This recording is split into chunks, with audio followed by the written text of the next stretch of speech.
Kodak Black is one of them people. I don't care what you say about him. He's always going to speak, just like me. He's always going to speak truth to power. And that is really important. He ain't going to be politically correct. He ain't never going to say it the way you want him to say it. He ain't never going to behave the way you want him to behave. He's always going to say what he feels, what he thinks, and what he feels is right. That's disruptive, always. That's disruptive, always. That's only where I connect with Kodak. He do mad retarded shit. But that's one of the things. You see, the industry here will fucking try to almost castrate you. They take your opinions and they almost pussyfy it. Like, yo, you know you can't say that. You feel it, don't say it. There's only a few people who, despite the success or heights they reach, say, nah, I'm going to stand on what I actually feel and think. Kodak is one of them.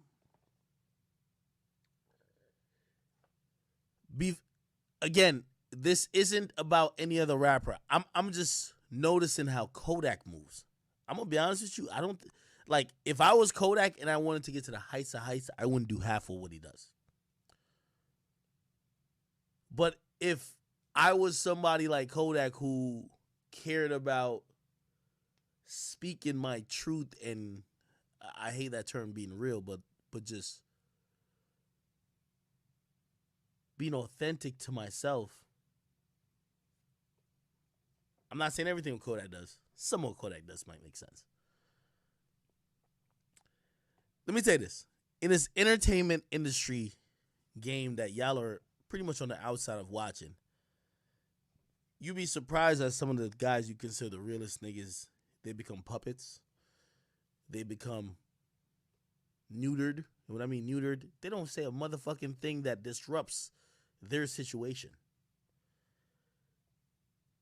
I like watching Kodak because everything he says jeopardizes his situation. None of it helps him. He's not helping himself by being outspoken, starting like issues. Like, it's none of that. Most of these people, they follow status quo and they just kind of fall in line. So when I be watching Kodak, I'm like, what is he gaining out of this? And I realize, truth be told, I don't know if he cognizantly understands this, but there is an enrichment that I clearly could tell he gets from not fitting in. And shit, you know, I've always thought that, yo, you know, they're going to break him. I've always thought that. I'm like, yo, they going to jail him enough. He going to come out and he going to be a, like, you know the term clone? I've always thought that would be, like, controlled. Like, you're going to be able to control Kodak Black. I don't think you can. Now, again, I'm not here sitting up and, like, fucking agreeing with everybody he disses or everybody calls out. But I do want to say he's one person that when it comes to this industry shit, still, to this day, they don't have a handle on him. Like, think about a lot of these, like celebrities you hear about. The mere fact that a quote-unquote celebrity could have a handler, like, what the fuck? A handler? Somebody who tells you what to do, handles you? Who's the boss? Just think about that. Anyway. All right. Kodak says he's influential. There was a meme going viral recently, and they said, let me click this. We'll actually get into some talking shit. They said the influencer versus the influenced. And they said Kodak is an influencer. And they went on to say the influenced are artists like Youngboy, Quando Rondo, 42 Doug. Who is that? Is that Hot Boy? Who's that nigga right there? Who's this nigga right here? I think it's Hot Boy. Is it Hot Boy? I don't know who this nigga is.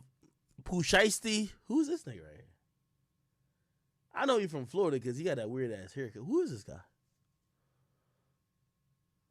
Oh, this is Glock 9 up here. Okay, Glock 9. Okay, Glock 9. Who is this nigga? His name is what? What's this nigga right here? Y'all saying all type of different names. LPD Pooty? Pody? Okay, he seems like he got a couple bodies, so I'm gonna respect him off that. Meg Thee Stallion, Cardi, Rod Wave. I'll move this up that y'all can see. Rod Wave, Yachty, Spooky Wookie. Who's this? Who's this nigga? Is this not JD Youngin, is it? Who's this nigga right here? It's JD Youngin, right? What? Right? It is JD Youngin. Okay, cool. Is this Hot Boy? Who is this nigga right here? This Hot Boy right here, right? Cool. Hot Boy. And then what's his nigga's name? You could call me on that. Like Drake stole his shit easy. I ain't gonna lie, Drake's a master. Drake's so good. What's that nigga's name? I don't even remember his name. Drake took his shit. I don't even remember the fucking guy's name. What's his name? Drum. And wind up. I love Melly. So it's hard for me to say anybody influenced Melly, but goddamn, that was a heavy shot of Henny right there. All right, you want to start from the top? Let's go. Let's discuss this. Youngboy. Is Youngboy a influenced artist of Kodak Black? Was he influenced? Yes, I will say that. Style, music-wise, I don't say that. Do I think he saw a lane that Kodak occupied, being anti-social, anti-industry, being himself, being just super hood, just fuck y'all, but I'm gonna do me? I think that's the influence. I don't think the influence is anything music, anything just... I think it's nothing but paving a way, which I don't think people have seen in this generation before Kodak, that you could be anti this industry and be too hood and still succeed. For example, Drake was dancing to Kodak Black, No Flocking, and Kodak was like, I don't give a fuck that nigga dancing to my song. I don't care.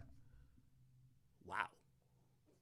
Yo, you know what people was talking about in them buildings of Atlantic, Republic, and all them? What? This young artist don't care that Drake dancing to his song? I think that is Kodak. But I think that embodies Youngboy too. Yo, somebody told me, like, I think I told the story, well, I didn't say it on my stream. I'll say it now. Youngboy, hear this story. J. Cole waited in the studio for 8 hours for Youngboy to show up. Youngboy didn't show up. Facts. These are facts. Your favorite rapper, nigga. J. Cole waited in the studio for 8 hours for a session with Youngboy. Youngboy never showed up. Now, let me be fair to Youngboy. Youngboy, you know, he told his people, he said, yo, I'm going to keep it real. Because the thing is, no disrespect to J. Cole. J. Cole's just a rapper. Youngboy be going through shit. He's living life. He's going through shit. Youngboy said, yo, my energy and everything else or whatever is not fit to be in studio with that guy. And it wasn't about J. Cole. It was just that he and personally what he was going through wasn't fit to be in that environment. Now, of course, he's not the person who's too courteous that's going to like, hey, J. Cole, I'm not going to make it tonight. So somebody else made that call. But still, just think about how niggas slurp off J. Cole, and then think about Youngboy, who had J. Cole wait in the studio for 8 hours and didn't show up. So what? You know what? Yo, in Youngboy's world, and by the way, there's much to be talked about J. Cole. J. Cole, when he went on his feature run, he did his first feature with Moneybagg Yo. J. Cole's been trying to work with all the hood young niggas. He ain't trying to find no lyricist that's mirroring his path. I wonder why. Youngboy want to do songs with all the people he was pretty much dissing on. Is it For Your Eyes Only, or was it the other joint? Him and Pump had an interview. He been like, the people like him, I don't see him showing love to. He wants to be in songs with, look at his feature run. I could look it up right now. Let me look at this shit up. J. Cole. I think it was 20. Is it 2019 or 2020? I'm gonna look this shit up right now. I'm gonna look at the feature on. Bro. Where's the discography? J. Cole discography. I'm gonna go to his lead artist. Nope, that's a feature. Okay, cool. He did songs with Thug. What the fuck? He did a song with Offset. Thug, Offset. Hold on. This is crazy. Wait, hold on. I gotta make sure this shit looks so crazy. I gotta make sure I'm saying this shit right. As a featured artist. Thug, J. Cole. Of course, we know he did 21 Savage a year before. Who else? Moneybagg Yo. Even though this was a Dreamville thing, Young Nudie was on the joint.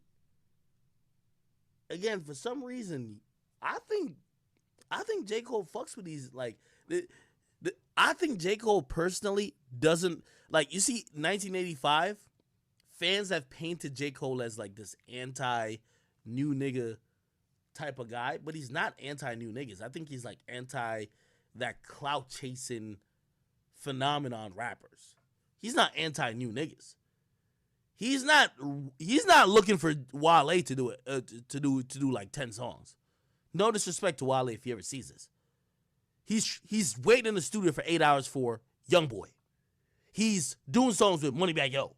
He's trying to get with the niggas that's on this particular list that's right above me.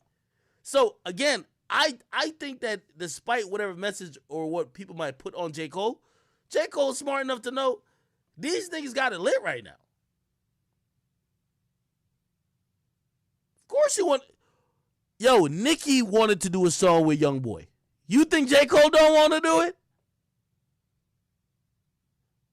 I'm just trying to show y'all that even y'all favorite, like that's why I laugh when people be trying to say like Youngboy is like not mainstream. Are you serious, bro? Your favorite fucking rapper who's cold as ice or who's losing steam is hitting him up. Migos hit him up. Future hit him up. Who else hit him up? Somebody else hit that nigga up. Richard Kid hit him up. Everybody wants Youngboy. I don't see Youngboy seeking to run to nobody else. But Youngboy falls in the same lane that I feel Kodak's in. The way they act with the industry is that they're too hood. And I know there's issues or whatever between them, but I could say objectively that if there is an influence between Youngboy and Kodak, I'm going to say it's just the mere fact that you don't have, if you're super street and you got the people, you don't got to play ball. Kodak don't play ball. Youngboy don't play ball. Youngboy don't play ball to a different level. Kodak's been on, Jimmy Kimmel or, a couple of these late night shows. I don't see Youngboy doing a motherfucking thing, but dropping YouTube videos. He is not on that shit. But I do think that is influence because truth be told, before Kodak kind of did it, nobody thought the newer artists who survived off clout and internet fanfare could ever survive without doing certain things. But niggas like Kodak, niggas like Youngboy, they're showing people that, if you got the people, why you got to run to do all these Saturday Night Lives and all that shit? So salute to them, all right?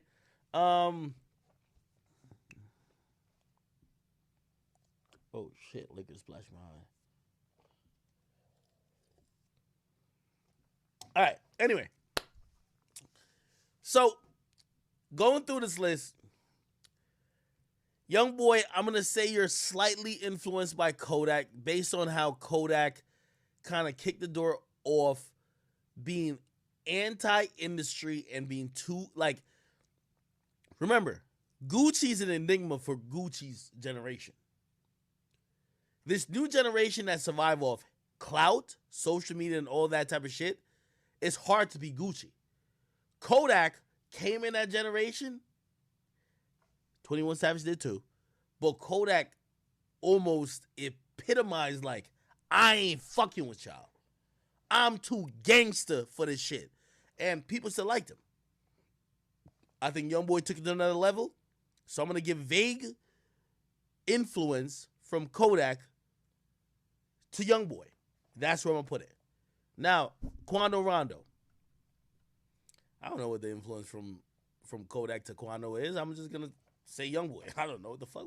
Like, how the fuck am I supposed to draw a Well, I mean, I ain't gonna lie. Like, I do look at Kodak like a poet, and I do think Quando Rondo, at his best form, he's a hood poet as well.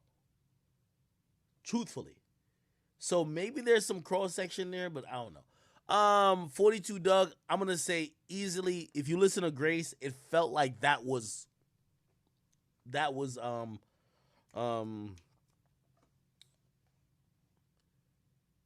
Kodak Black. Like, that was Kodak Black's energy. That was his voice. That was the rawness. That was the just unfiltered type of shit. And people listen to 42 Doug on Grace and they think of Kodak. I do too. So again, whether 42 Doug has admitted it, we're just gonna call it influence. No disrespect to him if he never was influenced, but we're fans. We're just kind of like looking at what kind of makes sense. That's Glock 9, right? Well, Glock 9 from Florida, so already is like half of it. Like, I feel like all the hood niggas from Florida, the young hood niggas from Florida, y'all gonna have to give. Like, remember, there was 3 people, like in 2017 or 2016, there's 3 people who are, even for young rappers, who are breaking ground for Florida.